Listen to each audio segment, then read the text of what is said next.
Hey everyone, this is PrinceWatercress, and welcome to a brand new Let's Play. This time around, it is World of Illusion, starring Mickey Mouse and Donald Duck for the Genesis and Mega Drive. It's been a while since we played an Illusion game. As a matter of fact, the only two I've ever played are Castle of Illusion for both the Master System and the Genesis/Mega Drive. You got that same magical action going on here, but it's definitely different from Castle of Illusion on Mega Drive/Genesis, that is for sure. For instance, you have two-player simultaneous play, if you can get a friend to play with you. You can play as either Mickey or Donald. This wouldn't be the last game where you'd have that choice either. You can crawl under things. You attack things with a magic cloth and turn them into flowers and stuff. And there's also some pretty cool co-op gameplay in the two-player mode. For instance, Mickey and Donald can help each other out by standing near the edge of a platform and pulling a rope down so that the person who is falling behind can catch up. Absorb.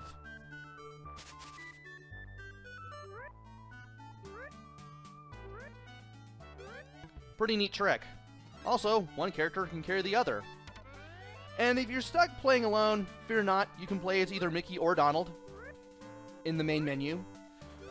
And while the stages are mostly the same, Mickey and Donald both have their own sections when necessary, which is pretty cool. So let's go ahead and get out of this again.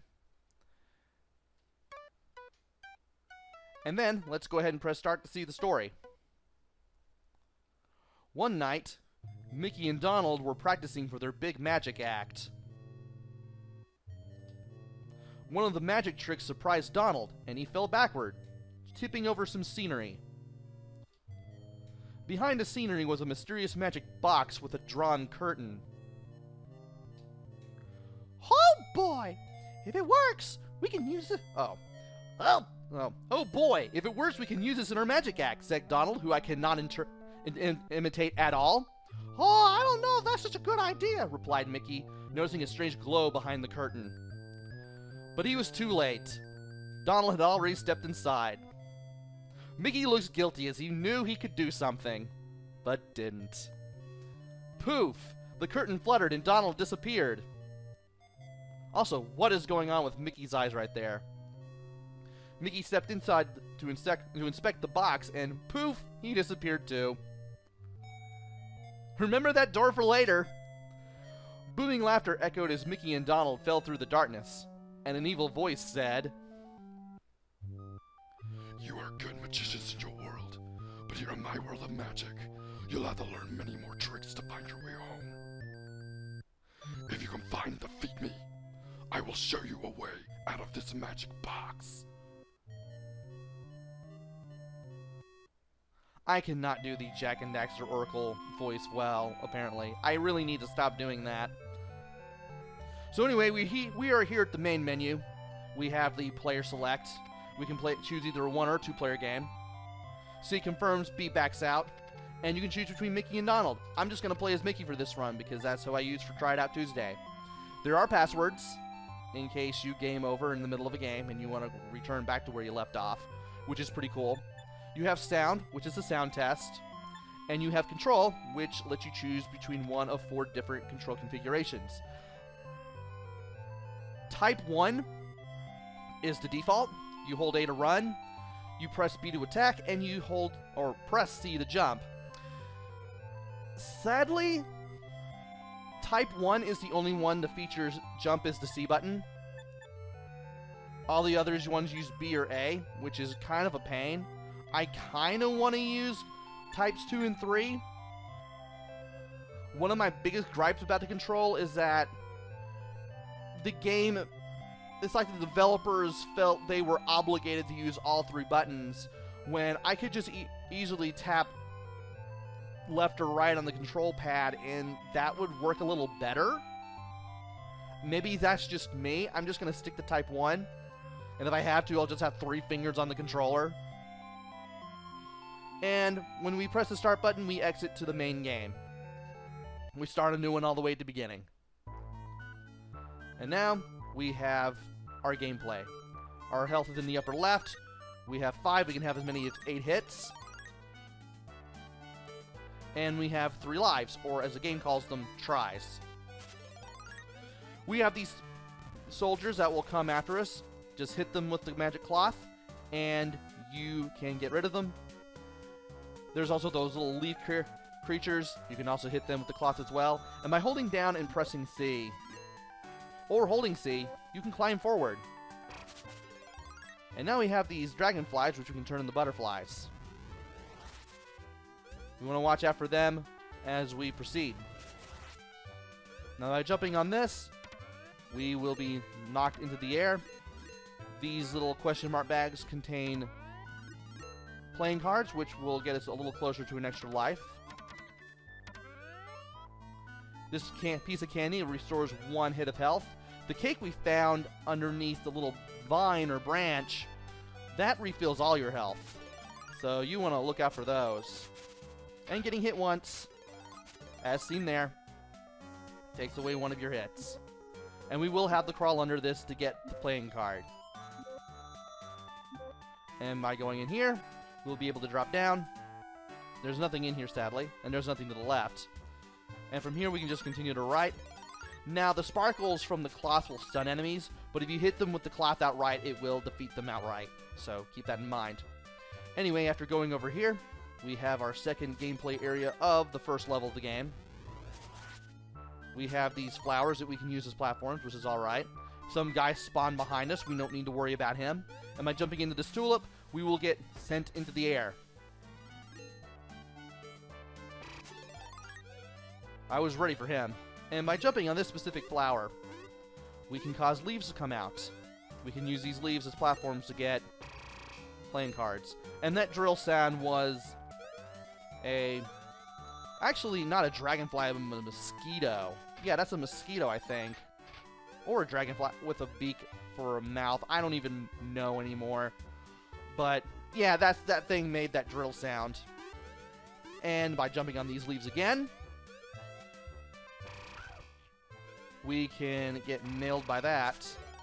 But not by that, thankfully. I saw that coming a mile away. And hey, what are you doing here? What are you supposed to... Your health. Well, it's better than nothing, I suppose. What's down here? Because that tulip that we skipped past, that we bypassed, that took us to the end of the stage, and I don't want to do that yet. I want to explore more of the level. Ow. More playing cards, just what I always wanted. Like that song by Mary Wilson. I think that's how her name is pronounced, even though Mary is spelled with an I. And yeah, there's a bottomless pit down there. You don't want to drop into it. Yeah, there's that platform we were on with the tulip that I bypassed. And a firework. This defeats all on-screen enemies. And Mickey makes a wow sound when you use it. I'm pretty sure Donald responds in kind with his own voice when you do that. With him. Whoa. I'm pretty sure that's just going to be another... Really? I'm pretty sure that's just going to be another playing card, but I'm going to hold left and try to get it anyway. Well, or not. Be that way, game. But now we have this cave. If you need health, go up here. It's 1 unit of health, but it's still something. And you want to be careful as you make your way up or down. The hole in this web right here... Nice animation there, by the way. If you stand on it, you will fall down. And you will have no control over your character. So be careful. Also, thankfully, the bright spots of these webs are the places where you can stand. And I almost messed up. Yeah, I was dreadfully close to that, and you can see that hole in the web break. Also, this spider acts much like a block snake in Super Mario World. And of course, you want to... I forgot that web was there. Or that hole, rather. Can I still get the thing? Yes, I can still get the thing.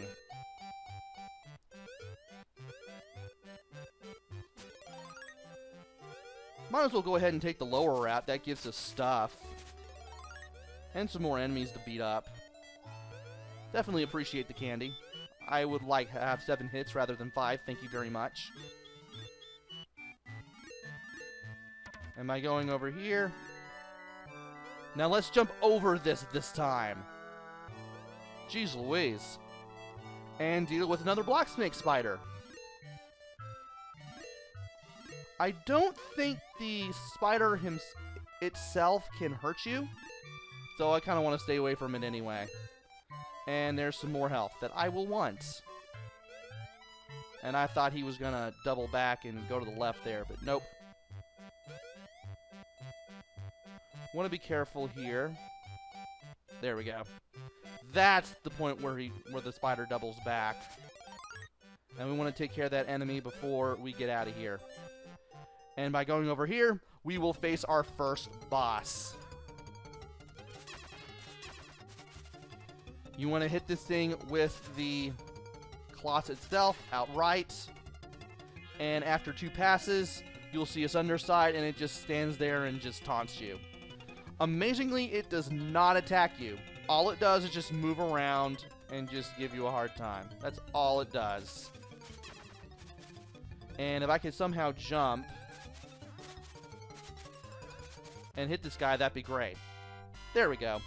And after 6 hits, we find a magic box. Inside the chest, there's an ancient manuscript describing great magic.